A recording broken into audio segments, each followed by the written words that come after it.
TVN24 news নেটওয়ার্কের নিয়মিত আয়োজন দ্য ভিউজ অনুষ্ঠান থেকে আপনাদের সবাইকে স্বাগত জানাচ্ছি। আমি রানা আহমেদ।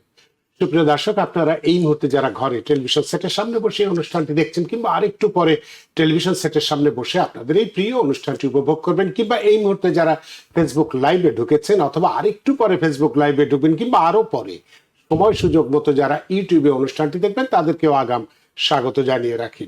সুপ্রিয় দর্শক, এই তথ্য প্রযুক্তির যুগে আমরা যদি তথ্য প্রযুক্তি সম্পর্কে জ্ঞান না রাখি, আমরা যদি এটা ব্যবহার করতে না জানি, কি ধরনের সমস্যা আমাদেরকে পড়তে হয়, আজকে সেই বিষয়টি নিয়ে আমরা আলোচনা করব যে ডিজিটাল সাক্ষরতা আজকের প্রয়োজন, ভবিষ্যতের শক্তি। অর্থাৎ ডিজিটাল সাক্ষরতাই প্রযুক্তির সক্ষমতার অন্যতম যে চালিকা শক্তি, সেটা নিয়ে আজকে আমরা আলোচনা করতে চাই। সুপ্রিয় দর্শক, এই বিষয়ের উপরে যদি আপনাদের কোনো প্রশ্ন থেকে থাকে, সেই প্রশ্নগুলো করবার জন্য আমাদের টেলিভিশন স্ক্রিনে যে টেলিফোন নম্বরটি ভেসে উঠেছে, তারপরেও আমি বলে দিচ্ছি 6463079828 এই নম্বরে ফোন করতে পারেন, কিংবা যাদের ফোন করতে খুবই অসুবিধা হয় তারা আমাদের ফেসবুকেও প্রশ্ন রাখতে পারেন।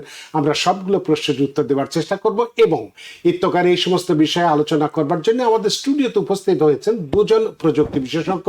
আমি প্রথমেই আপনাদের পরিচয় করে দিই। আমার বাম দিকে বসে আছেন জনাব Rasel U Alam, CEO Upskill consultancy New York, এবং ডান দিকে বসে আছেন Rakib Ahmed, policy advisor, Upskill community consultancy New York. জনাব রাসেল ইউ আহমেদ এবং রাকিব আহমেদ, আপনাদের দুজনকেই স্বাগত। Thank you. আপনাদেরকেও অসংখ্য ধন্যবাদ যে আপনাদের সারা দিনের কর্মব্যস্ততা উপেক্ষা করে আমাদের এই স্টুডিওতে উপস্থিত হয়েছেন। এবং এই ডিজিটাল সাক্ষরতা আজকের প্রয়োজন, ভবিষ্যতের শক্তি, কিভাবে এটা হবে বা এটা যদি আমরা না জানি কি ধরনের সমস্যায় আমরা পড়ি, অথবা আমরা যদি এটা অপব্যবহার করি সেক্ষেত্রেও কি ধরনের সমস্যায় পড়ি, এই বিস্তারিত বিষয়গুলো আলোচনা করার আগে এই বিষয়টির গুরুত্ব সম্পর্কে 1 মিনিট দর্শকদের সঙ্গে আমি কথা বলতে চাই। সুপ্রিয় দর্শক, আজকের পৃথিবী আর আগের মতো নেই। আমাদের চারপাশে প্রতিনিয়ত বদলে যাচ্ছে সবকিছু, যোগাযোগ, শিক্ষা, ব্যবসা, এমনকি আমাদের চিন্তার ধরনও।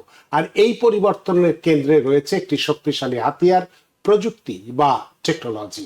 কিন্তু প্রশ্ন হলো, প্রযুক্তি কি সবার জন্য সমানভাবে সুযোগ তৈরি করছে, নাকি কেউ এগিয়ে যাচ্ছে আর কেউ পিছিয়ে পড়ছে? আর এই ব্যবধানের নামই হলো ডিজিটাল ডিভাইড। আর এই ব্যবধান দূর করার সবচেয়ে কার্যকর চাবিকাঠি হচ্ছে ডিজিটাল সাক্ষরতা। কিন্তু ডিজিটাল সাক্ষরতা মানে শুধু স্মার্টফোন ব্যবহার জানা নয় বা সোশ্যাল মিডিয়ায় সক্রিয় থাকা নয়, বরং এর অর্থ হলো সচেতনভাবে তথ্য গ্রহণ করা, সঠিক সিদ্ধান্ত নেওয়া, নিজের নিরাপত্তা নিশ্চিত করা এবং প্রযুক্তিকে নিজের উন্নয়নের জন্য কাজে লাগানো।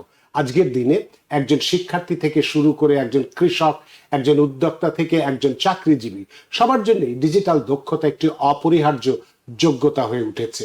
তাই আমরা যদি ডিজিটাল ভাবে সক্ষম হতে পারি, তাহলে শুধু ব্যক্তিগত উন্নয়ন নয়, একটি পুরো জাতির অগ্রগতি নিশ্চিত করা সম্ভব। সুপ্রিয় দর্শক, তাই আজকের এই অনুষ্ঠানে আমরা আলোচনা করব ডিজিটাল সাক্ষরতাই প্রযুক্তি সক্ষমতার অন্যতম চালিকা শক্তি। আর এই গুরুত্বপূর্ণ বিষয়টি নিয়ে গভীরভাবে আলোচনা করতে আমাদের সাথে রয়েছেন এমন দুজন অভিজ্ঞ প্রযুক্তি বিশেষজ্ঞ, যারা প্রযুক্তির এই পরিবর্তনশীল জগৎকে খুব কাছে থেকে দেখেছেন এবং ভবিষ্যৎ প্রযুক্তির স্রোত কিভাবে মানুষের জন্য আরো সাফল্যের চাবিকাঠি হয়ে উঠতে পারে তারও ধারণা দেবেন। তো দর্শক, চলুন শুরু করা যাক আজকের আলোচনা, কিভাবে ডিজিটাল সাক্ষরতা আমাদের ভবিষ্যৎকে বদলে দিতে পারে। জনাব রাকিব আহমেদ, আমি একটু ভূমিকা দিয়েছি আজকের এই বিষয়টি সম্পর্কে। আপনার কাছে প্রথমেই একটু প্রশ্ন রাখতে চাই যে এই যে ডিজিটাল সাক্ষরতার কথা আমরা বললাম, এই ডিজিটাল সাক্ষরতা বলতে আসলে আমরা কি বুঝি, বর্তমান যুগে এটি কেন এত গুরুত্বপূর্ণ, এবং প্রযুক্তি ব্যবহারের দক্ষতার ডিজিটাল সাক্ষরতার মধ্যে পার্থক্য কোথায়, যদি একটু বুঝিয়ে বলেন। ধন্যবাদ রানা ভাই। টিভিএন দর্শকদের ধন্যবাদ জানাচ্ছি। তো আপনি আসলে ভূমিকাতে মোটামুটি পুরোটাই কভার করেছেন, বাট আমি একটু সহজভাবে বলি। সহজভাবে বলতে গেলে যেটা হয় রানা ভাই, দেখেন, সাক্ষরতা শব্দটা আসছে কিন্তু শিক্ষা শব্দটা থেকে। হ্যাঁ। তো অক্ষর জ্ঞান সম্পন্ন যারা, তারাই সাক্ষর। আর শিক্ষা হচ্ছে এর পরের একটা ধাপ। তার মানে সাক্ষরতা না থাকলে শিক্ষা হবে না। এখন সেই সাক্ষরতাটা আপনার এডুকেশনাল ফরম্যাটেও হতে পারে, আবার নাও হতে পারে। কিন্তু স্বাক্ষর আমরা কাকে স্বাক্ষর বলি? যে আমি যদি বাংলাদেশের কনটেক্সটে বলি যে নিজের নামটা লিখতে পারে তাকে স্বাক্ষর বলা হতো। সাক্ষরতার হার কত? আমরা বলি 70, 72, 75। এটা কিন্তু ওই যে নিজের নামটা লিখতে পারে, কেবলমাত্র নামটা লিখতে পারে, একটু হিসাব কিতাব রাখতে পারে, তো পরের পার্ট, ও তো পেপারটা পড়তে পারে। তো স্বাক্ষর হচ্ছে সে যে পড়তে পারে এবং লিখতে পারে। কিন্তু শিক্ষা হচ্ছে সেটা যেটা ওই পড়া এবং ওই লেখা থেকে বা ওখান থেকে পাওয়া যে জ্ঞানটা, সেটাকে সে তার ব্যক্তি জীবনে ব্যবহার করতে পারে। ওইটাকে সে ব্যবহার করতে পারে তখনই তাকে ওই শিক্ষাটা লাগে। যে এই শিক্ষাটাই হচ্ছে আসলে তাকে পরবর্তী ধাপে নেয়, যে সাক্ষরতার মাধ্যমে যে জ্ঞানটা পাইলো সেটাকে সে কাজে লাগাতে পারলো কিনা। তো আজকের যে টপিকস হচ্ছে ডিজিটাল লিটারেসি, এটা আরো কঠিন একটা বিষয়, যে শুধু কঠিন আবার প্রয়োজনীয় তো বটে। কেন আলোচনা যেহেতু করছি, তার মানে এটা প্রয়োজন অবশ্যই আছে।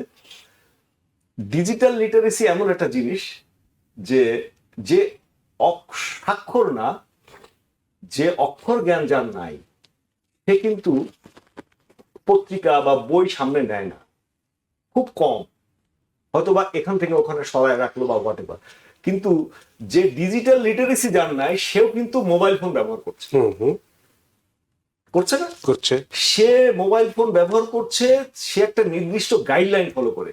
কেউ একজন বলছে যে এখানে এইটাতে টাচ করো, তাহলে স্ক্রিন আসবে, এবার বাম পাশে সবুজ বাটন চাপ দাও, তাহলে কল যাবে, কল আসলে লাল বাটন কেটে দিলে কল চলে যাবে। এগুলো শেখানো তাকে, কিন্তু সে ওটা পড়ছে কিন্তু ওটা ইমপ্লিমেন্ট করতে পারছে না। সো গ্যাপটা আসলে বুঝতে পারছেন কোথায়? তো এই ডিজিটাল লিটারেসিটা কেন গুরুত্বপূর্ণ? নিজের সামাজিক অবস্থায় নিজে প্রতারিত হওয়া বা নিজের, এখানে কিছু ধাপ থাকে। ডিজিটাল লিটারেসিতে বেশ কিছু ধাপ থাকে।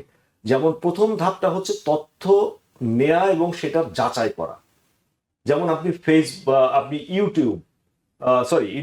গুগল অথবা বিং বা সার্চ ইঞ্জিন, এই সার্চ ইঞ্জিনে আপনি কি লিখবেন, যে আপনি ধরেন একটা কিছু লিখে আপনি কি লিখবেন, সেটাও কিন্তু একটা ডিজিটাল লিটারেসির পার্ট।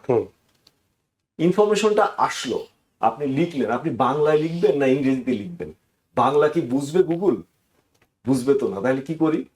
সো এই বিষয়গুলি কিন্তু এখন আরো সহজ হয়ে গেছে। এইটা হলো ডিজিটাল লিটারেসির প্রথম পার্ট। তারপরে যে ইনফরমেশনটা আসলো সেটা সঠিক কিনা, এইটুকু যাচাই করাটাও লিটারেসির পার্ট। আচ্ছা, ফার্স্ট ধাপটা গেল। সেকেন্ড ধাপে আছে যে আপনার নিরাপত্তাটা কতটুকু, ডিজিটাল নিরাপত্তা এবং সুরক্ষা। যে আপনি যে ডিভাইসটা ব্যবহার করছেন, ওখানে যে ইনফরমেশন গুলি আছে, সেটা আপনাকে কতটুকু নিরাপত্তা দিচ্ছে, আপনার তথ্যটাকে কতটুকু, ইনফরমেশনটাকে নিরাপত্তা দিতে পারে, কতটা সিকিউর ভাবে আপনি ব্যবহার করতে পারেন, এইটুকু দরকার। আমি একটা ছোট্ট উদাহরণ দিব, যে বাংলাদেশে যারা এখানে প্রবাসীরা থাকেন, আমরা যারা থাকি, আমরা দেশে অনেকভাবে বিভিন্নভাবে আমরা মানি ট্রান্সফার করি।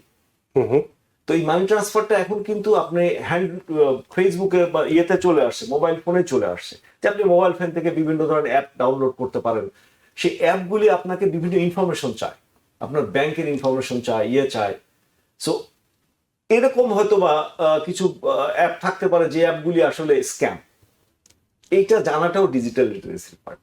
কারণ আপনি এতদিন শুধুমাত্র ইউটিউব দেখেছেন, আপনি এন্টারটেনমেন্ট নিয়েছেন, আপনি আজান শুনছেন, টাইমলি আজান হচ্ছে শুনছেন, নামাজ পড়ছেন, এগুলি করতেছেন। কিন্তু যখন আপনি আরো ব্যক্তি জীবনে প্রবেশ করবেন, তখন কিন্তু আপনাকে এই ডিজিটাল সুরক্ষার ব্যাপারটা আসবে। এরপরে আসবে হচ্ছে শিষ্টাচার বলি আমরা। যেমন আমরা একটা চিঠি লিখি, আমরা যে আগের সময় যে চিঠি লিখতাম, এখন যে চিঠি লিখছি, ইমেইল লিখছি, এই ইমেইলে কি লিখতে হয়, ইমেইলে কিভাবে শুভেচ্ছা দিতে হয়, ইংরেজিতে কিভাবে লেখা লাগে, বা বাংলায় কিভাবে লিখতে পারি আমি, এই শিষ্টাচারটা মেনটেন করা। তারপরে হচ্ছে এখন খুব কমন হয়ে গেছে এই জেনারেশনের মধ্যে, যে একটা টপিকস নিয়ে, হয়তোবা আমি একটু উদাহরণ দিচ্ছি আমাদের জন্য।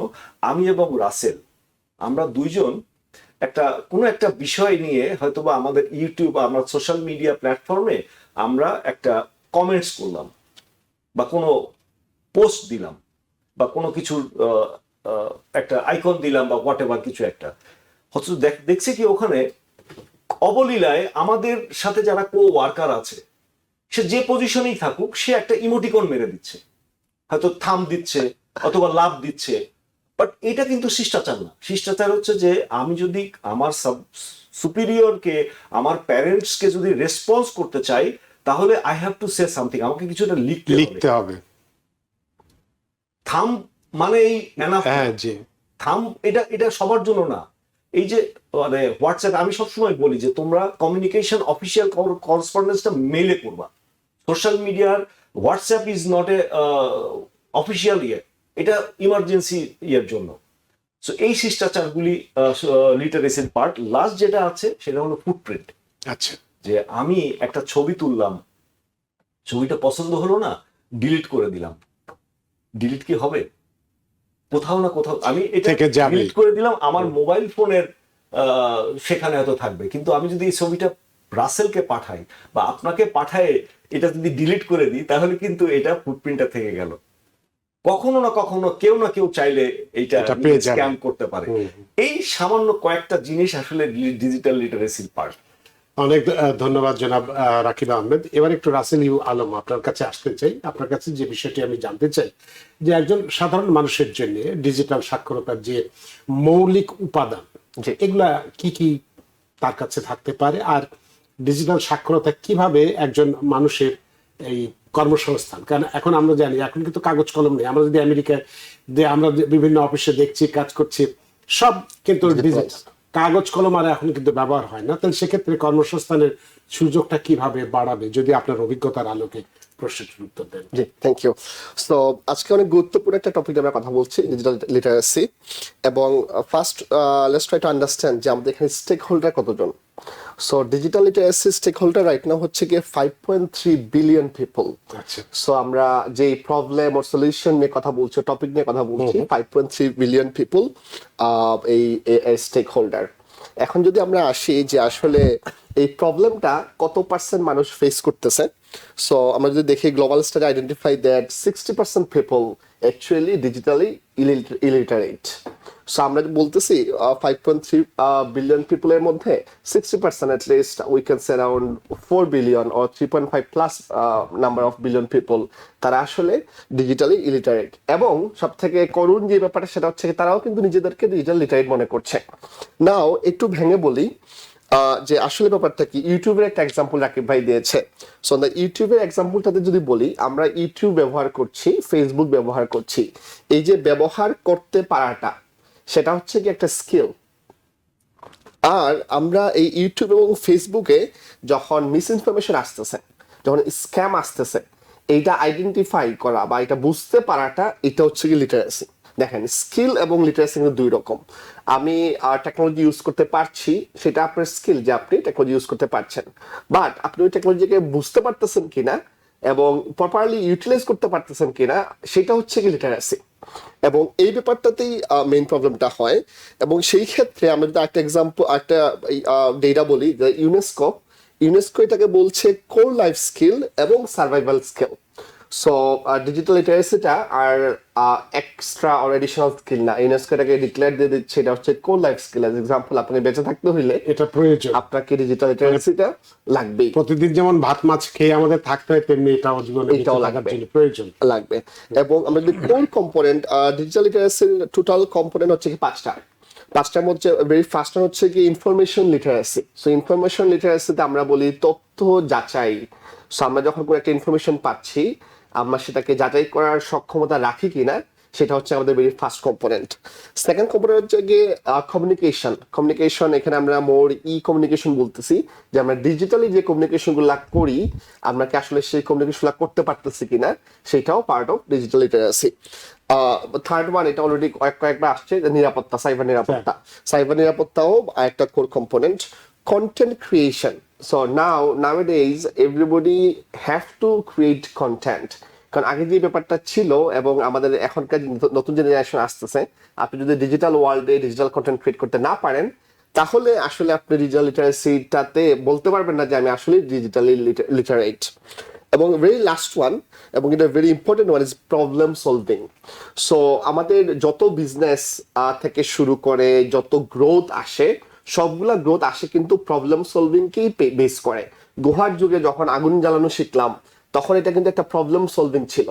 সিমিলার ওয়েতে আমরা ডিজিটাল ওয়ার্ল্ডে আমরা ডিজিটাল লিটারেসি বা ডিজিটাল টুল ইউজ করে প্রবলেম সলভ করতে পারতেছি কিনা, যদি পারি উই আর ডিজিটাল লিটারেট, এবং যদি আমরা প্রবলেম সলভ করতে না পারি তাহলে কিন্তু আমরা আসলে ডিজিটাল লিটারেট হচ্ছি না।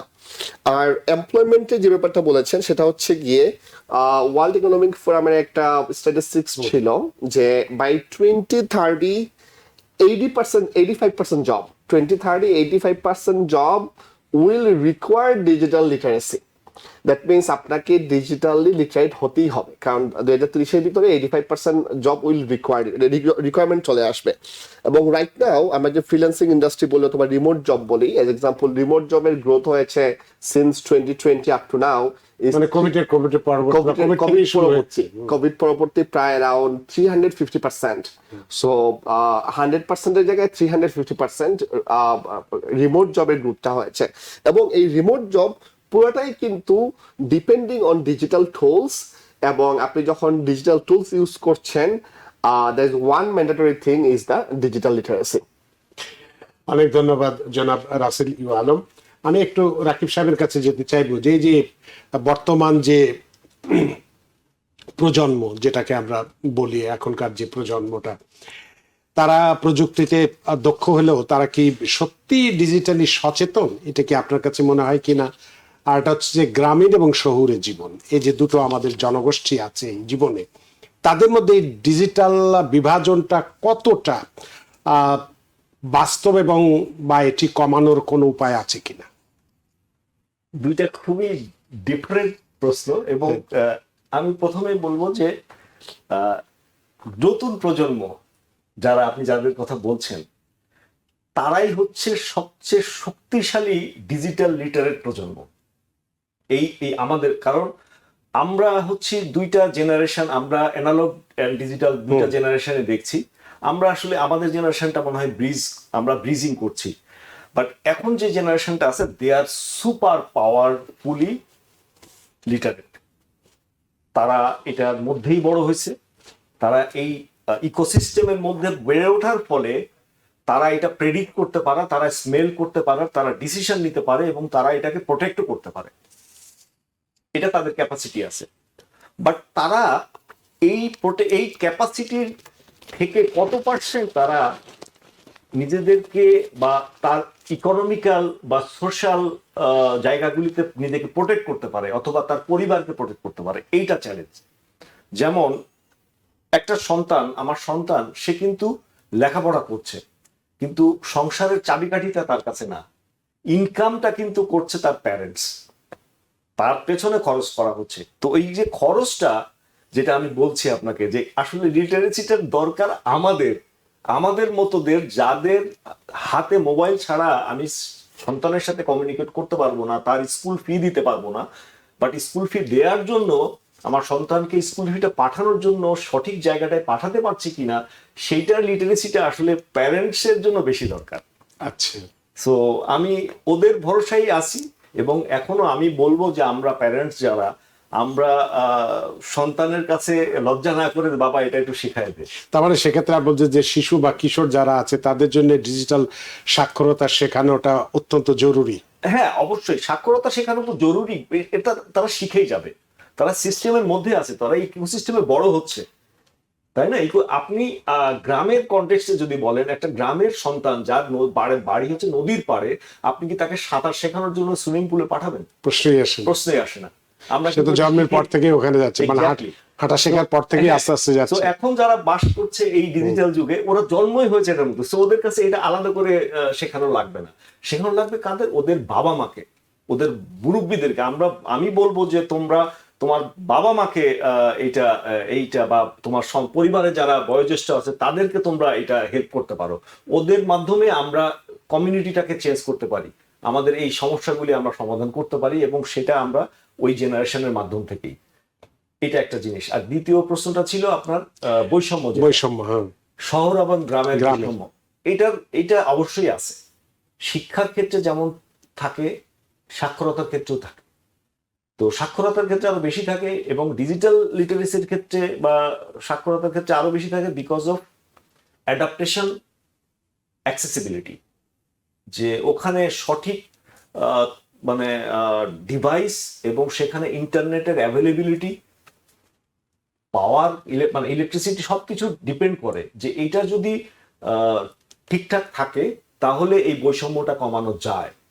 কিন্তু একটা গ্রামের ছেলে বা গ্রাম থেকে, কারণ আমাদের তো এখনো আমাদের রুরাল এরিয়াতে প্রচুর ইকোনমি ডেভেলপমেন্ট হচ্ছে, কিন্তু সেগুলি কিন্তু লেস দেন 20% হচ্ছে ডিজিটাল ইকোনমি আমরা বলি।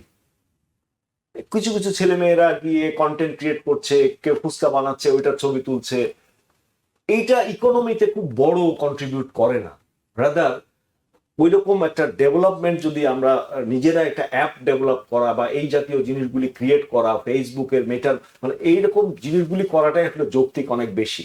সো ওই গ্যাপটা কমানোর জন্য বেসিক্যালি শহর এবং শহরের সুবিধা আছে, সুযোগ সুবিধা আছে, সেখানে হয়তো বা ইউটিউবের ডেটা বা ইউটিউব ব্যবহার করতে বা এগুলি ব্যবহার করতে যেটা লাগছে, গ্রামে এর থেকে খরচটা বেশি লাগছে, কারণ ওখানে ইন্টারনেট নিয়ে যাওয়াটা ব্যয়বহুল। সো এই খরচটা যদি কমানো যায় এবং প্রপার পলিসিতে যদি ওখানে করানো যায়, তাহলে এই মানে এই বৈষম্যটা তো অবশ্যই দূর করা সম্ভব, এবং এটা করতেই হবে। তাছাড়া আপনি গ্রামীণ ইকোনমিকে ডিজিটাল ইকোনমিতে ট্রান্সফর্ম করতে পারবেন না কোনোভাবেই, এটা সম্ভব না। অনেক ধন্যবাদ রাকিব আহমেদ। রাসেল আলম, আপনার কাছে একটু জানতে চাই, আমরা জানি যে ডিজিটাল সাক্ষরতাটা খুবই প্রয়োজন এই মুহূর্তে আমাদের জন্য, এবং ভবিষ্যতে শক্তি তো আরো বাড়াবেই, তাতে কোনো সন্দেহ নেই। কিন্তু আপনার কাছে প্রশ্ন হচ্ছে যে এই যে সোশ্যাল মিডিয়া যেটা আমরা এখন দেখছি, মানে হাতে হাতে যেটা আমরা বললাম সবার, এই সোশ্যাল মিডিয়ার যুগে যে ভুয়া খবর আমরা অনেক সময় দেখি, বিশেষ করে এখন তো ধরেন ফেসবুক বলি, ইউটিউব বলি, এগুলোকে তো বিশ্বাসই করা যায় না, কি দিয়ে কি হচ্ছে না হচ্ছে, কোনটা সত্যি কোনটা মিথ্যা আমরা এগুলা বুঝতেই পারি না। এই যে ভুয়া খবর, এটা শনাক্ত করতে এই ডিজিটাল সাক্ষরতার সাহায্যটা আমরা কিভাবে নিতে পারি? Very good question. সো ভুয়া খবর আমরা একটা ডেটা দেখি, সেটা হচ্ছে এমআইটি স্টাডি বলতেছে ফেক ইনফরমেশন আর ভুয়া খবরগুলা সোশ্যাল মিডিয়ায় স্প্রেড হয় 6x মোর ফাস্টার। এর মানে কি? এর মানে হচ্ছে কি TVN24 একটি লেজিড ইনফরমেশন অথবা একটা লেজিড নিউজ মিডিয়াতে ছাড়লো, এইটা যদি স্প্রেড হয় ইন্টু 1000 পিপল, আরেকজন ক্রোক সে ওই ইয়েটাকে নিয়ে, নিউজটাকে নিয়ে একটু মডিফাই করে সে যখন ওইটা স্প্রেড করবে, that will be seen by 6000 people, 6 time more spread হচ্ছে। এবং সেটাকে আমি রাকিব ভাই বলছিলাম, ভাই এটা হচ্ছে কি ডিজিটাল এন্টারটেইনমেন্ট। এবং আমাদের সমাজের মধ্যে ফেক নিউজ এই ব্যাপারটাকে অনেক ওয়াইডলি অ্যাকসেপ্ট করছে, স্পেশালি বাংলাদেশে। আমি যদি ইউএস পার্সপেক্টিভ দেখি, ইউএস পার্সপেক্টিভটা মাচ ডিফারেন্ট। এখানে মানুষজনকে আপনি দেখতে পারবেন না কেউ ফেক নিউজ শেয়ার দিতে, কিন্তু বাংলাদেশে আমি যেটা দেখেছি সেটা হচ্ছে গিয়ে মানুষজন ফেক নিউজটা শেয়ার দিচ্ছে আর একটু মজা করার জন্য, এবং এইভাবে কিন্তু এই ফেক নিউজটাই নরমালাইজ হয়ে যাচ্ছে এবং একটা ইন্ডাস্ট্রিতে নরমালাইজ হয়ে যাচ্ছে। এটা খুবই থ্রেটেনিং। এবং আমরা যেটা বলি যে চাইল্ডহুড নিয়ে রাকিব ভাই যেটা বললো যে ইউকে, ফিনল্যান্ড, এস্তোনিয়া, ইউএসএ, সেখানে প্রাইমারি লেভেলেই ডিজিটাল লিটারেসি পড়ানো হয়, এবং যাতে করে চিলড্রেনরা ভেরি আর্লি এজ থেকে বুঝতে পারে, অথবা তাদের মাথায় এটা দেয়া যে একটা ইনফরমেশন নেওয়ার সাথে সাথে এটাকে বিশ্বাস করা যাবে না, এটাকে ক্রস চেক করতে হবে, এটাকে ক্রেডিবিলিটি চেক করতে হবে, এটা যদি একটা ইমেজ হয় সেই ক্ষেত্রে এটাকে রিভার্স ইমেজ সার্চ দিতে হবে, এবং ক্রস ভেরিফিকেশনের মাধ্যমে you have to find out is it a correct information or not. এবং সেই ক্ষেত্রে যদি আমরা অন্যান্য স্পেশালি সেকেন্ড ওয়ার্ল্ড অথবা থার্ড ওয়ার্ল্ডের কান্ট্রিগুলোর দিকে তাকাই, সেই ক্ষেত্রে তারা কিন্তু আসলে প্রাইমারি স্কুল লেভেলে ওরা হাই স্কুল লেভেলে ডিজিটাল লিটারেসিটা পড়ানোর সুযোগ পাচ্ছে না। এবং সেই ক্ষেত্রে যেটা করতে হবে, গভর্নমেন্টকে policy making a different policy নিয়ে আসতে হবে। গভর্নমেন্টকে এমনভাবে পলিসি নিয়ে আসতে হবে, কারিকুলাম নিয়ে আসতে হবে, যেখানে digital literacy is a part of your education system since from primary education to secondary education and go on.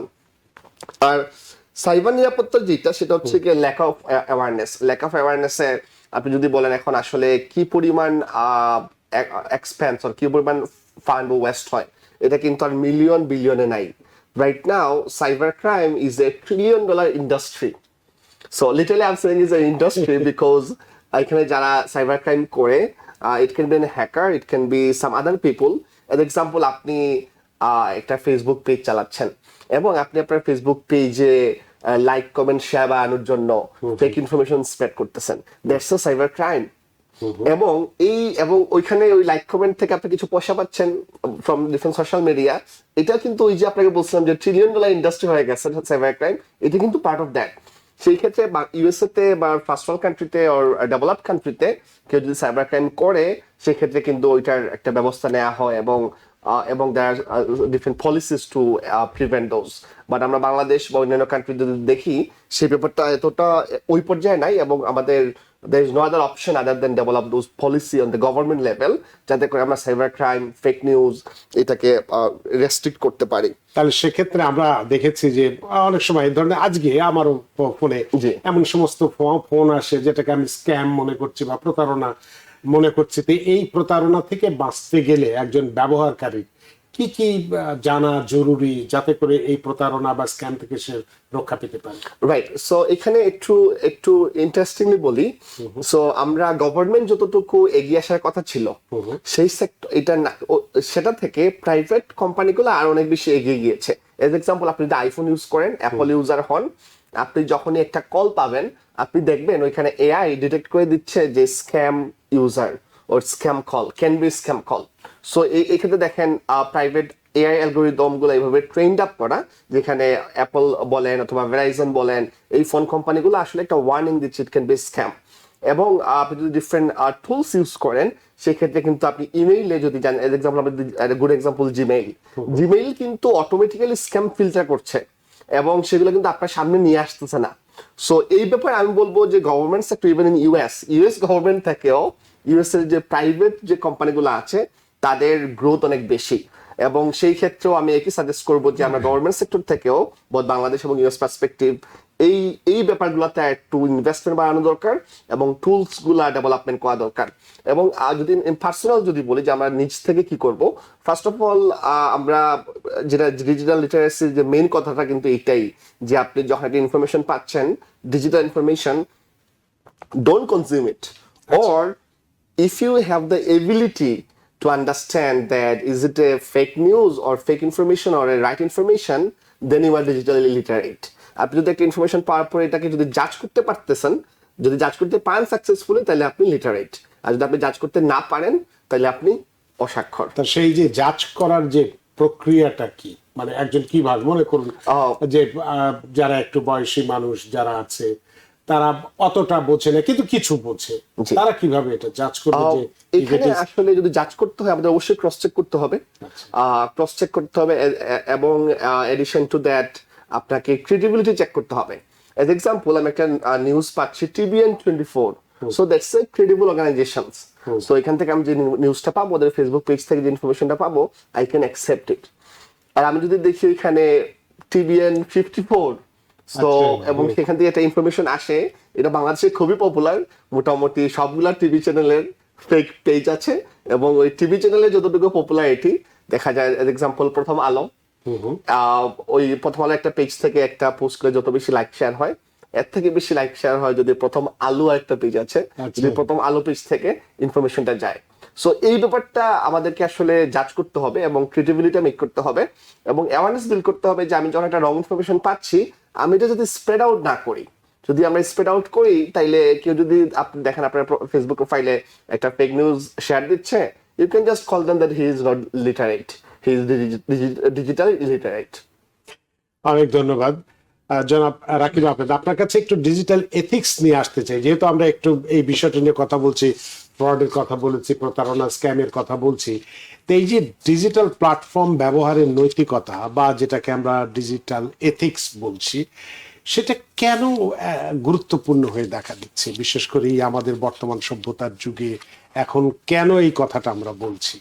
এত শিক্ষিত বা এত আমরা অ্যাডভান্স হচ্ছি, তারপরেও কেন এই এথিক্সের বিষয়টাকে নিয়ে আসছি? ধন্যবাদ। আমরা যখন বড় হই, তখন আমরা একটা প্রথম যেটা পাই, এটা পারিবারিক ফ্যামিলি এথিক্স থাকে। পরিবারের একটা আমাদের শিষ্টাচারের মধ্যে আমরা বড় হই, যে এটা করা যাবে, কারোর বাসায় গেলে এই করতে হবে, ডান পায়ে ঘরে ঢুকতে হয়, বাম পায়ে বের হতে হয়, এই যে ব্যাপারগুলি, এগুলি কিন্তু এথিক্স। এরপরে স্কুলে যাই, স্কুল আমাদেরকে তখন আর একটা স্কুল কম্পাউন্ডের একটা এথিক্স শেখায়, যে স্কুলে গেলে ওয়েল ড্রেসড হয়ে যেতে হবে, ড্রেস কোড ফলো করতে হবে, কালো জুতা পরতে হবে বা যেরকম। এরপরে আপনি কলেজে গেলেন, তখন একটু ফ্রি হলেন, বাট তারপরে টাইমিং মেনটেন করতে, ক্লাস টাইমে ক্লাসে আসতে হবে, না হলে সো প্রত্যেকটা সেক্টরের একটা করে এরকম এথিক্স থাকে। তো সে এর সবকিছুর উপরে থাকে একটা রিলিজিয়াস এথিক্স, এই সবকিছুর মধ্যে একটা রিলিজিয়াস এথিক্স কিন্তু থাকে, যেটা আমাদেরকে মূল একটা ডাইরেকশনের দিকে নেয়, যে আমরা কোথায় যাচ্ছি। সেই গোলটা আসলে মানুষকে নির্ধারণ করে যে সেই এথিক্সটা মানবে কিনা। যেমন একজন মুসলিম ধর্মাবলম্বী, তার ডিজিটাল এথিক্স যেমন একজন হিন্দু ধর্মাবলম্বী সেরকম না, তারটা ডিফারেন্ট। আবার একজন ক্রিশ্চিয়ানিটি যিনি ফলো করছেন এরকম, আবার যিনি একদমই কোনো কিছুতেই বিশ্বাস করেন না, তার এথিক্সটা আবার আর এক রকম। সো আপনি এই এথিক্সটা সবকিছুর উপরে হচ্ছে মোরাল এথিক্স, যেটা আচ্ছা, এইটা ইম্পর্টেন্ট, যে আমি কারোর ভালো করতে না পারলেও কারোর ক্ষতি যেন না করি।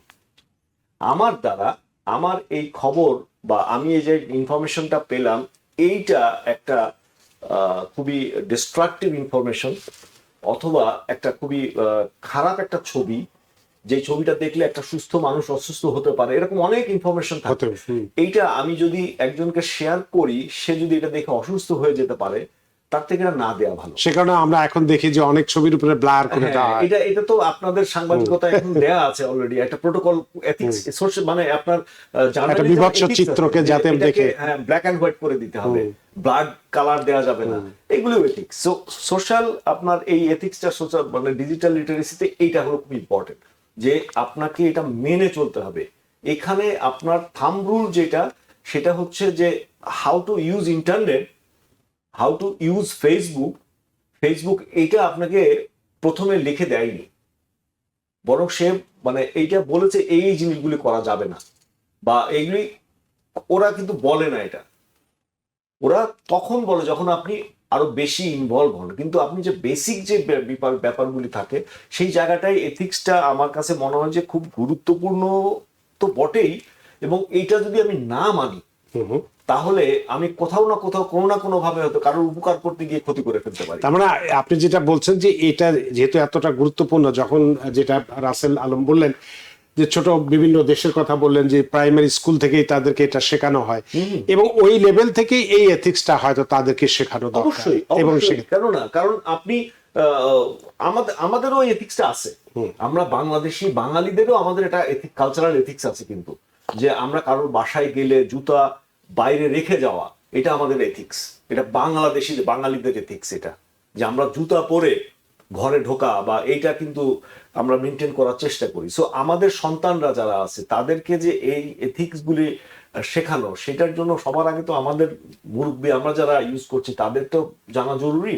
কারণ এখন তো পরিবার, তারপরে হচ্ছে ডিজিটাল সব তো একাকার হয়ে গেছে, একই ঘরের মধ্যে 5 জন বসে আছে, কেউ কারোর সাথে কথা বলছে না, সবাই যার যার মতো মোবাইল ফোন দিয়ে ব্যস্ত। এবং আমরা দেখি, আমরা পাবলিক যে সমস্ত ট্রান্সপোর্ট আছে, সেখানে দেখতে পাই যে প্রত্যেকেই সবাই মোবাইল নিয়ে বসে আছে। এটা ভালো দিক, কারণ পাবলিক ট্রান্সপোর্টের একটা এথিক্স আছে, যে আপনি লাউড কথা বলতে পারবেন না, আপনি কারোর দিকে স্টিয়ারিং করতে পারবেন না, আপনি কোনো কিছু ফলো করতে পারবেন না, আপনি আপনার মতো বসে থাকেন।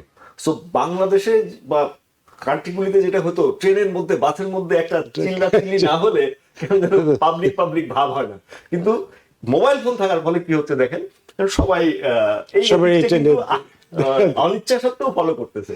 আমরা কর্মসংস্থানের কথা বলেছি, একটু শিক্ষা ব্যবস্থার দিকে যদি আমরা আসি, যে এই যে প্রযুক্তি নির্ভর যে শিক্ষা ব্যবস্থায়, যে এই ক্ষেত্রে শিক্ষকদের যে ডিজিটাল দক্ষতা কতটা থাকা দরকার, কারণ তাদের একটা বিশাল ভূমিকা রয়েছে এখানে। এটাকে আপনি একজন এই তথ্য প্রযুক্তি বিশেষজ্ঞ হিসেবে আপনার কাছে কি মনে হয় যে তাদেরকে কতটা দক্ষ হয়ে ওঠা দরকার? Very nice question. সো আমি আসলে একটা টেড টকে একটা শো দেখছিলাম, একজন ইউনিভার্সিটি প্রফেসর, উনি বলছে যে আমি যখন দেখলাম যে আমি যখন ডাউনলোড করলাম chat GPT on my phone, আমি যখন চ্যাট জিপিটি আমার ফোনে ডাউনলোড করলাম, সেই মুহূর্তে আমি বুঝতে পেরেছি যে আমার শিক্ষার্থীদের অ্যাসাইনমেন্ট এসে লিখতে দেয়াটা বোধহয় আর কোনো ভালো কৌশল হবে না। সেক্ষেত্রে আমি কি করতে পারি, অন্যান্য প্রফেসররা অনেকেই বলতেছে না এআইটাকে ব্যান করে দেওয়া হোক, অথবা আপনার এডুকেশন কন্টেন্টে এআই ম্যাটেরিয়ালস ডিটেক্ট করার জন্য আবার আরেকটা এআই ইউজ করা হোক, বা করতেছে অনেকে। বাট রিয়েলিটি হচ্ছে কি যে AI is so much powerful যে আপনি এখন দের আর মোর এআইস যেটা দিয়ে কন্টেন্ট বানাইলে আপনি বুঝতে পারবেন না যে সেটা AI content, like when it's come to essay and assignments. So এই ব্যাপারগুলা যখন আমরা বলি এডুকেশন ফিউচার, আমরা যদি বলি ফিউচারটা কি, এডুকেশন সেক্টরের ফিউচারটা হচ্ছে কি হিউম্যান প্লাস এআই কোলাবোরেশন। আমরা যদি এআই কোলাবোরেশনটাকে নিয়ে আসতে পারি প্রপারলি, প্রত্যেকটা মানুষ যদি এআই কোলাবোরেট করতে পারে, না এক্সাম্পল শুধু আগে যে জেনারেটিভ এআই ছিল চ্যাট জিপিটি এরকম না, এখন এজেন্টিক এআই চলে আসছে।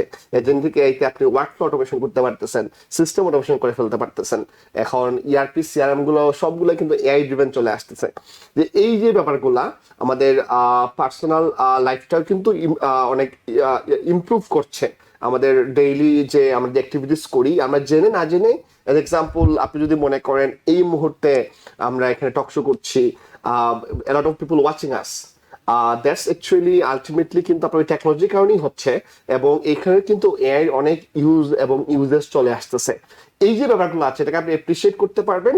নাও আমরা যদি ইথিক্সের কথা বলি, আমরা কতটুকু এটাকে অ্যাপ্রিসিয়েট করতেছি এবং ইথিক্যালি আমরা এটাকে কতটুকু ইউজ করতেছি, এই ব্যাপারটা আমাদের এডুকেশন থেকে ডেভেলপ করতে হবে, যাতে করে একজন স্টুডেন্ট সে যখন স্কুল কলেজে যাচ্ছে 5 বছর 10 বছর স্কুলিং বা 15 বছর স্কুলিং করার পরে তার মধ্যে ওই ইথিক্সটা ডেভেলপ করে যে সে ফেক নিউজগুলা শেয়ার করবে না, প্রপার নিউজগুলাকে যাচাই করবে, এবং এবং এবং এই টুলসগুলো আন্ডারস্ট্যান্ড করার চেষ্টা করবে, অ্যালগরিদম আন্ডারস্ট্যান্ড করার চেষ্টা করবে। I have seen a lot of TikTok user or Instagram user যারা অ্যালগরিদম বুঝে না, কিন্তু ওরা কিন্তু কন্টেন্ট আপলোড দিচ্ছে। আবার অনেক আমি পেয়েছি যারা আসলে they are able to understand how the algorithm work, এবং যারা কন্টেন্টও তৈরি করছে অ্যাকর্ডিং টু দ্য অ্যালগরিদম, এবং এটা অনেক বেশি ভাইরালও হচ্ছে। নাও আপনি যখন একটা কন্টেন্ট তৈরি করছেন, আপনি যখন অ্যালগরিদম আন্ডারস্ট্যান্ড করে ফেলেছেন, that means you are digitally literate. আপনি কিন্তু অলরেডি লিটারেট হয়ে যাচ্ছেন, কারণ আপনি you understand how this algorithm work in Instagram and TikTok. Now next thing is ethics coming, যে আপনি এখন এই অ্যালগরিদম ব্যবহার করে এই কন্টেন্টটা তৈরি করবেন কি না, এই যে ডিসিশন মেকিংটা, it's part of another digital literacy as well, যে আমি আসলে এইভাবে কন্টেন্ট তৈরি করলে এটা অনেক ভাইরাল হবে, বাট আমি এটা আসলে করব কি না। সো এই ব্যাপারটা যদি আমরা গ্রো করতে পারি, এডুকেশন সিস্টেমের মধ্যে ব্লেন্ডিং করতে পারি, তাহলে আমাদের যে নেক্সট জেনারেশন আছে Gen Z, Alpha, they will be much more enriched in digital literacy. আর একটু মজার জিনিস বলবো যে গভর্নমেন্ট সেক্টরে কি করা দরকার, একটা কান্ট্রির নাম আসছে যে Estonia. এস্তোনিয়াতে 99% applications are digitalized. All the government applications are digitalized. এটা অনেক ভালো একটা কান্ট্রি। আমি একটা গুড এক্সাম্পল দিলাম। আফ্রিকা একটা এক্সাম্পল দিই। আফ্রিকার ওয়ামেন এম্পাওয়ারমেন্ট যে পসিবল হয়েছে, এটা হয়েছে মোর ফর মোবাইল ব্যাংকিং। যদিও এটা একটা ডিফারেন্ট ফরম্যাট আছে, but that's part of A mobile banking as well. Mobile banking এর মাধ্যমে যদি ওয়ামেন এম্পাওয়ারমেন্ট হয়েছে, এইটাও কিন্তু আমাদের ডিজিটাল লিটারেসির একটা সুফল। সো এই ইথিক্যাল ব্যাপারগুলা, ডিজিটাল লিটারেসির সুফল এবং কুফলগুলো আইডেন্টিফাই করা, এবং এই সুফলের দিকে কমিউনিটিকে নিয়ে যাওয়া, অর্গানাইজেশনকে নিয়ে যাওয়া, গভর্নমেন্ট পলিসি ক্রিয়েট করা, এই ব্যাপারগুলোতে আমাদেরকে আসলে ফোকাস করতে হবে এবং কাজ করতে হবে। অনেক ধন্যবাদ রাসেল ইউ আলম। আমাদের হাতে সময় নেই, অল্প একটু সময় আছে। শেষ প্রশ্নটি আপনাকে দিয়ে করতে চাই যে এই যে ডিজিটাল ভাবে সক্ষম একটি সমাজ গড়তে সবচেয়ে বড় চ্যালেঞ্জটা কি, তাহলে এক্ষেত্রে বা সমাধানই বা কি আছে, যদি 1 মিনিটের মধ্যে? 3টা গ্যাপ আছে। সব থেকে বড় চ্যালেঞ্জ হচ্ছে কি 3টা গ্যাপ। ফার্স্ট হচ্ছে কি অ্যাক্সেস গ্যাপ, সেকেন্ড হচ্ছে গিয়ে অ্যাওয়ারনেস গ্যাপ, এবং থার্ড হচ্ছে গিয়ে policy gap. So access gap হচ্ছে গিয়ে আমাদের ডিজিটাল টুলস আছে, এই টুলসে সবার অ্যাক্সেস নাই। আমরা এখন ওই স্টেক হোল্ডার অনলি, যেটা বলেছিলাম প্রথমেই 5.3 বিলিয়ন পিপুল, বাট মানুষ তো এর থেকে আর অনেক বেশি ওয়ার্ল্ডে। সো এই অ্যাক্সেস গ্যাপটা আমাদেরকে সলভ করতে হবে। অ্যাওয়ারনেস গ্যাপ, এটা আমরা অলরেডি কথা বলেছি, এথিক্স থেকে শুরু করে অ্যাওয়ারনেস গ্যাপ ডেভেলপ করতে হবে, এবং পলিসি গ্যাপ আমাদের গভর্নমেন্ট লেভেলে, কোম্পানি লেভেলে, পার্সোনাল লেভেলে, ফ্যামিলি লেভেলে পলিসিগুলো ডেভেলপমেন্ট করতে হবে। স্পেশালি গভর্নমেন্ট লেভেলে পলিসি ডেভেলপ করতে হবে, যাতে করে আমরা চ্যালেঞ্জগুলো ফেস করতে পারি। সলিউশন যদি বলি আমরা, nation wide training or schooling যেটা ইমপ্রুভ করতে হবে, পিপিপি পাবলিক প্রাইভেট পার্টনারশিপ, সবকিছুতে একটা গভর্নমেন্টের এত ফান্ডও নেই করার মতো, সেক্ষেত্রে তারা পিপিপি মডেলে টুলস ডেভেলপ করতে পারবে এবং তার মাধ্যমে এটা সলভ করতে পারবে। স্কুল পর্যায়ে অন্তর্ভুক্তি, সেটা আমরা চলে আসছি অলরেডি, কারিকুলামের ভিতরে এই ডিজিটাল নিয়ে আসলে সমাধান করা সম্ভব। আমাদের হাতে সময় নেই, বা আগেই বলেছিলাম জনাব রাসেল ইউ আলম এবং জনাব রাকিব আহমেদ, আপনাদের মূল্যবান সময় দিয়ে চমৎকার একটি বিষয় নিয়ে, অর্থাৎ একদম যুগের সঙ্গে তাল মেলানো একটি বিষয় নিয়ে কথা বলেছেন, এবং ভবিষ্যতে এটা শক্তিটা কতটা বাড়বে সেটা নিয়ে কথা বলেছেন। আপনাদের এই আলোচনার মধ্যে দিয়ে সত্যি আমরা ঋদ্ধ এবং প্রাণিত। Thank you. আপনাদেরকে আবারও ধন্যবাদ। সুপ্রিয় দর্শক, ডিজিটাল সাক্ষরতা এবং আজকের প্রয়োজন ভবিষ্যতের শক্তি, এটা নিয়ে আমরা আলোচনা করেছি। নিশ্চয়ই এই আলোচনার প্রেক্ষিতে আমরা এর গুরুত্বটা উপলব্ধি করেছি, এবং আজকের আলোচনা নিশ্চয়ই আপনাদের ভালো লেগেছে। সুপ্রিয় দর্শক, যে যেখানেই থাকুন, ভালো থাকুন, সুস্থ থাকুন, নিরাপদে থাকুন টিভিএন 24 নিউজ নেটওয়ার্কের সাথেই। শুভ সন্ধ্যা।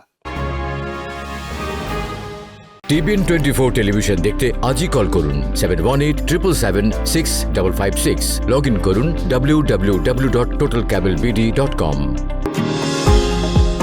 নিউ ইয়র্ক থেকে সম্প্রচারিত টিভিএন 24 টেলিভিশন বিশ্বজুড়ে বাঙালির কণ্ঠস্বর।